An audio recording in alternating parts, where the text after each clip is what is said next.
Shalom, y'all. Welcome back to our Bible study of the scriptures through a Jewish lens, a messianic perspective. I'm Beth Shulam, and thanks for coming back. This is installment number 5 about the life of the judge Gideon. Today we're going to look at Gideon's legacy that he leaves behind and the lessons that we can learn from his life. If you haven't seen the first 4 sessions, that thing is moving. I better do that again. Let's start from the beginning. I saw it move. Shalom, y'all, and welcome back to our scripture studies through the Jewish lens, the messianic perspective. I'm Beth Shulam, and thanks for coming back again. This is segment number 5 about the life of the judge Gideon, and we're going to look now at his legacy and what he left behind and the lessons that we can learn from his life. If you haven't seen the first 4 sessions yet, be sure to check out those, because today we're going to see the aftermath of Gideon's victories and the choices he makes in Judges chapter 8 and 9. After Gideon's amazing victory, After the Lord's amazing victory over the Midianites, you might think everything would go smoothly for Gideon, but his life takes a bit of a turn here. In Judges 8, we'll see how Gideon deals with the aftermath of what seems to be his success. And in Judges 9, things get quite complicated in his legacy. We're going to see how the choices that Gideon makes affect not only his life, but the future of Israel. So let's start first. Let's go to Gideon. Judges chapter 8, verses 22 to 27, where we'll see Gideon's response to the success he has just had. So verse 22 is here. Then the men of Israel said to Gideon, "Rule over us, you, your son, and your grandson as well, for you have saved us from the Midianites." But Gideon replied, "I will not rule over you myself, nor shall my son rule over you. The Lord alone shall rule over you." And Gideon said to them, "I have a request to make of you. Each of you give me the earring he has received as booty." They had golden earrings, for they were Ishmaelites. "Certainly," they replied, and they spread out a cloth, and everyone threw onto it the earring he had received as booty. The weight of the golden earrings that he had requested came to 1,700 shekels of gold.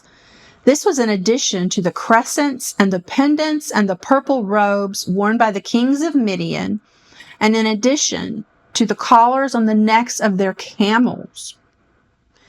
Gideon made an ephod of this gold and set it up in his own town of Ophrah.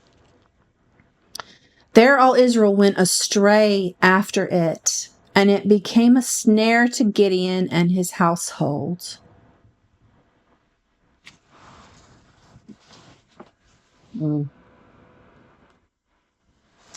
The people of Israel, impressed by what seems to be the leadership of Gideon and Gideon's victory, offer to make him king. But Gideon declines, saying that only God should be the ruler of Israel. Sounds pretty good, right?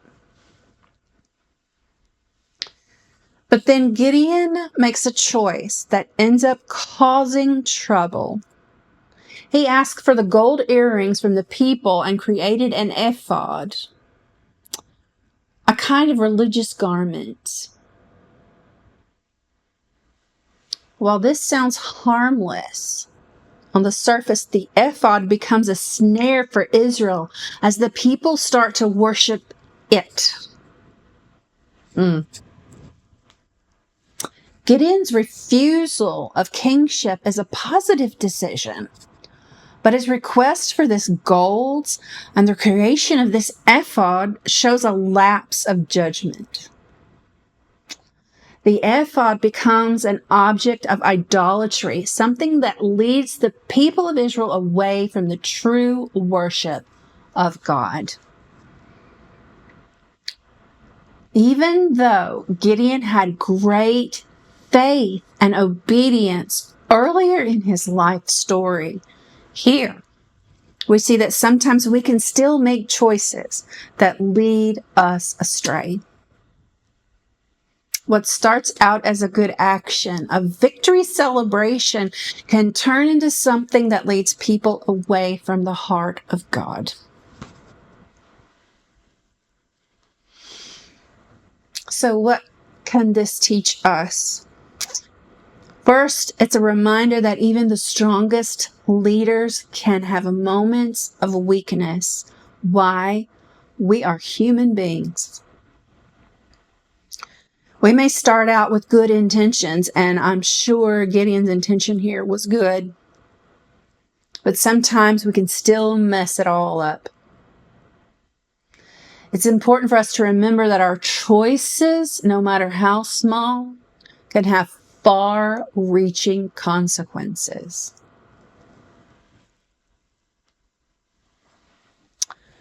How often do we allow things that seem harmless to take over our lives, subtly distracting us from true worship? I'll tell you one thing that does it for me almost every time. This. The ephod wasn't inherently evil, but the focus shifted from God to an object. And that's where things went wrong. Even in our best moments, we need to always be vigilant about where our hearts and minds are focused. We can't let our success or good things distract us from our ultimate purpose, worshiping and honoring God. So, Beth, how am I supposed to apply this? Maybe you've had a victory or success recently, or maybe in the past, and you're tempted to celebrate it in a way that shifts your focus from it being God that made it possible to look what I did. I'm not saying at all it's wrong to celebrate or enjoy a success in your life. Far from it. We need to be proud of our accomplishments. But we need to be careful not to let the place of God in our lives and the shift to happen between God is the one who did this versus I was the one who did this. Whether it's a material possession, maybe like this ephod, I don't know, or a position of influence you may have, or even a good cause that you're involved with, some type of charitable work. We must always check ourselves and make sure we're keeping our priorities and our path straight. So, okay, that sounds all good, but how do we keep God in the center? We have to regularly check our hearts and make sure we're not worshiping the gifts more than the giver. Stay connected to God. And you can do that through prayer, worshiping God, or just spending time right here to keep the focus where it needs to be. Keep your focus on His call for you, not just on your own successes. Unfortunately, things get even worse in Judges chapter 9. Gideon's son, Abimelech, rises up and attempts to take power by force. The division and idolatry that Gideon allowed to happen in his lifetime lead to more conflict and destruction after he dies. Abimelech's rise to power becomes very tragic. It's an example of the dangers of abandoning God's rules in favor of human ambition. While Gideon did a lot of good, and he saved the nation of Israel, his legacy was ultimately tainted by the choices he made later on in life. Our actions and his actions did not just affect us, they affected everyone around him, and his impacted the future generations of Israel. His story is full of victories, but also important lessons about being a leader, the temptations of idolatry, and trusting God completely in every season of life. No matter how strong our faith is, or even isn't, we still need to be aware that our choices impact those around us.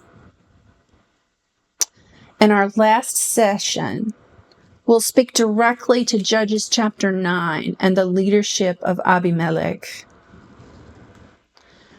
Make sure to like and subscribe so you don't miss this next session.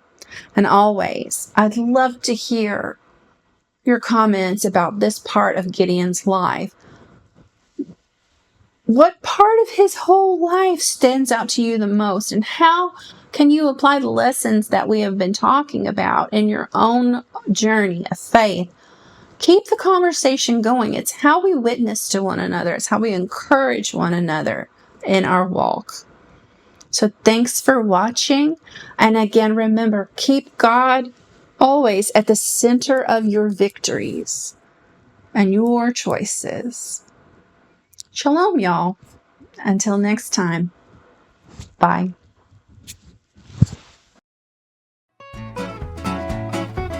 קומי אורי, כי בא אורך, וכבוד אדוני עלייך זרח.